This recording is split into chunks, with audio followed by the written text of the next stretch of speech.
Və gəldik çıxdıq. Bir zamanlar dünyanın ən təhlükəli yeri olan Medelinin Komuna 13 deyilən bölgəsinə 2002-ci ilə qədər ümumiyyətlə bura nəinki kənardan da heç polisin özü belə, Kolumbiya polisinin özü belə girə bilmirdi.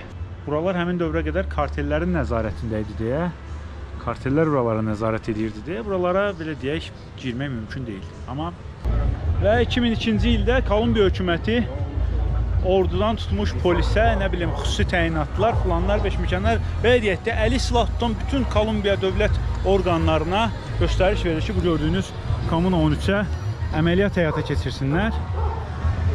Və bu əməliyyat həyata keçirilir. Burada təkcə kartellərə qarşı əməliyyat olacaqdı, amma təkcə ölən kartel nümayəndələri olmur. Günahsız insanlar da, burada onlarla günahsız insanlar da ölür bu əməliyyat zamanı. Ümumiyyətlə çox böyük bir əməliyyat həyata keçirilir. Və 2002-ci ilə qədər kartellərdən əziyyət çəkən bu Komuna 13 sakinləri 2002-ci ildən sonra isə başlayır dövlətdən əziyyət çəkməyə. Bu səfər də dövlət buralara ciddi şəkildə təzyiqlər falan göstərir. Bir daha belə şeylərin yaşanmaması üçün təbii ki.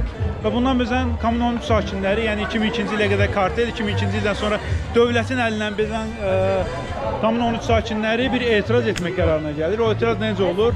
Divarları, nə bilim, evləri, küçələri, nə bilim, pilləkənləri və s. və ilaxır bu cür qrafitilərlə bəzəmək.